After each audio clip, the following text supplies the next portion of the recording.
Avery and DB here to preview Northern Illinois game tomorrow and Saturday at 6 o'clock. Going to be a night game. Northern Illinois has come into Lincoln and beat the Huskers before. They've opened their season with a Power 5 win already in overtime against Boston College. They did drop a game last week to Southern Illinois. Looking at the film, breaking them down, kind of what have you seen from them so far? Well, they're committed to running the football. So I think whether they're on offense or defense, they want to play this game at the line of scrimmage. They're going to hand the ball off. They're going to throw the ball off for run action. And then defensively, I think the strength of this team is their defensive line. They're deep. They have very good defensive ends. They got an all-conference caliber safety. But make no mistake, if they're going to have success on the road, they got to play Thomas Hammock football, and that's trying to control the line of scrimmages. Biggest question for Nebraska is the quarterback position. It sounds like if Jeff is good to go, he'll be that starter. If it isn't Jeff, how do you kind of see that changing the game plan, or does it for Nebraska? So I think selfishly, I hope it doesn't, right? I'd like to see some consistency and continuity on offense, and that lets me know that your system is starting to settle. If it's something drastically different, I think that would be a little cause for concern for me. Yeah. I know Harburg doesn't exactly have Sims' skill sets in terms of delivering the football to all facets of the field, maybe like in terms of the passing game. But from a play calling standpoint and kind of an offensive design, I hope it's similar enough where they come across as almost interchangeable. On the topic of the run game, that was kind of something that seemed like it was going to be Nebraska's identity against Minnesota. A lot of it came from Jeff Sims. That's obviously Harburg's strength as well. But how much do you think Gabe Irvin Jr. is a game changer for this offense? He kind of stepped into his stride last week a little bit, 74 yards on 17 carries, the most he's had in his career so far. But how much do you think they utilize him and keep him going throughout the entire game? Yeah, I think the running backs as a group could be big, right? I think you'll see an increased role from Ramir Johnson. You'll want to see the continued development of Irvin and whoever else they use. But I think you hit on something pretty key. The better the running backs are, the more you can accentuate the quarterback run game, because you still want the threat of not having a bell cow back there in terms of who's getting the football. If the quarterback run game is equally as dynamic as the running back run game, that really starts to complete your offense. And I actually think that's what Nebraska's after. I think they want the threat of being able to turn around and hand the football off to the running backs while implementing the quarterback run game. So the better that group is as a whole, I think the better the offense will be. You said Northern Illinois' D-line is one of their strengths. How do you see the run game maybe trying to be efficient and positive against a defensive line like that? So I think it's pretty important to stay on schedule, right? They play at or behind the line of scrimmage. It's a havoc defense. They're able to control gaps. So I think if you're Nebraska, you want to stay big on what I call big on big. Get a helmet. Get a big guy's helmet on a big guy's helmet and see what happens, right? I think Northern Illinois wants to play this game in a phone booth, if you will. And if I'm Nebraska, I kind of oblige, right? I know that they want to take some vertical shots, right? Yep. Lloyd and Coleman and some young guys will play. Maybe Josh Fleeks, who isn't a young guy, but inexperienced being in a Nebraska uniform, maybe we'll see some looks in terms of getting vertical. But if I'm Nebraska, this is kind of a culture game. I think it's a good old-fashioned tough guys game, and I think it would serve them well in the long haul to see them play good physical football. On the topic of physical, talking about the defensive side of the ball, we've highlighted all week how pleased everyone's been with the defense so far. However, to complement some of those offensive struggles, they have to get takeaways. That was the first thing mentioned in the post-game conference, actually, after Colorado, talking about defense. How does the defense elevate their game this weekend to no longer just play solid defense but get takeaways and generate some points? It's got to be intentional, right? So they've been able to get multiple helmets and hats to a ball carrier. Now you want to get after the ball, right? A little punching, a little stripping. They've had their chance via the air. They've gotten their hands on some footballs. Got to make those catches. And I think turnovers are contagious, so can takeaways, right? Turnovers are kind of those unforced things. Takeaways are when you go get the football, and it's absolutely contagious. So one could turn into a handful. Lombardi's got the 3 interceptions coming into this one with just the 1 touchdown pass.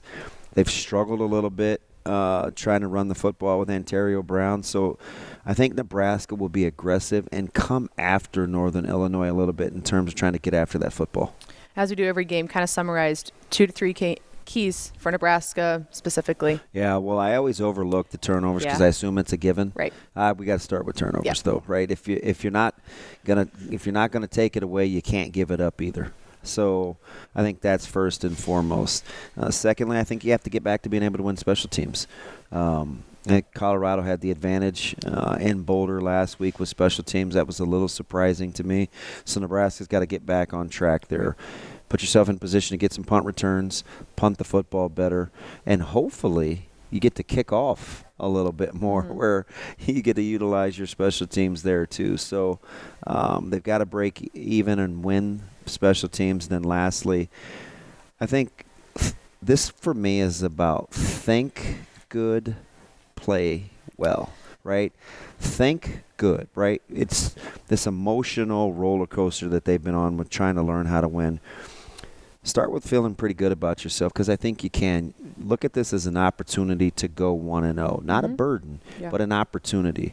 And from that positivity, I think you can start to see the outcomes you want. First game at home in Memorial Stadium. Is it refreshing to hear a coaching staff be so honored and excited to play in that stadium this weekend? Yeah, I actually think that's a hidden key to this one.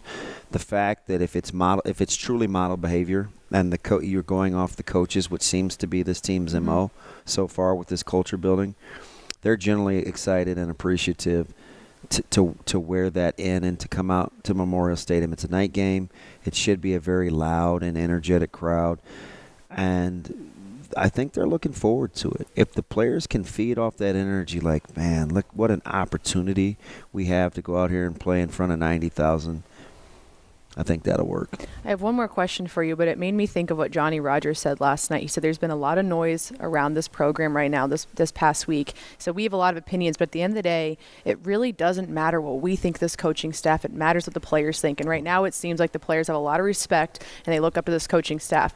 How true and how important do you think that is? Well, I think it's crucial. Ben Scott alluded to it, as did Gabe Irvin, right? Like, there's a fine line between an us against the them mentality and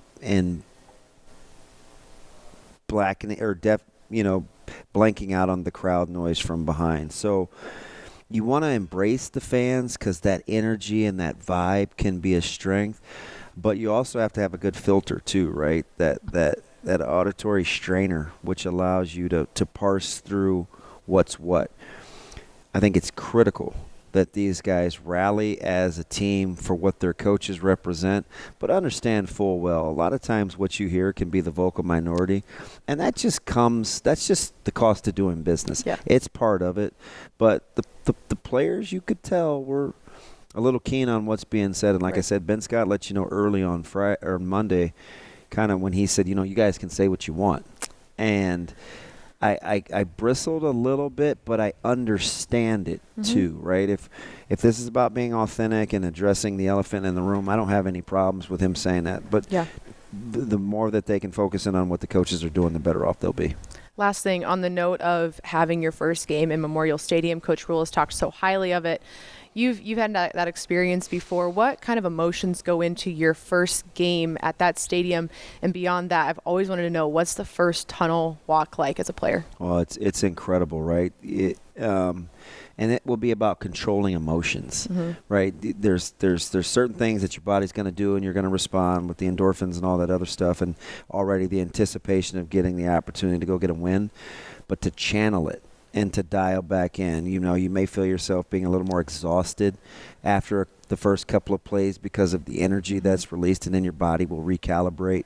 But I would tell these guys in particular, soak it in, embrace it for what it is. It doesn't happen everywhere in the country, and to use that as kind of something to draw strength from, to know that 90,000 and a good portion of the state is for you, and to embrace the opportunity. Do you remember the thoughts going through your head when those gates opened for the first time? I do, and we were part of the first actual tunnel walk, so it was, we come down the corridor and it's the cameras, and we weren't really sure what to do. I just knew it felt pretty cool. Yeah. Right, and so that's one of those things that I'll never forget. But to be able to channel the energy, that nervous energy, and kind of ooh, this feels good, into actual productive energy.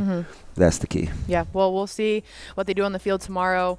6 o'clock kickoff, night game. There'll be a lot of energy, a lot of excitement. We'll see you right back here next week. A Hurrdat Sports Network production.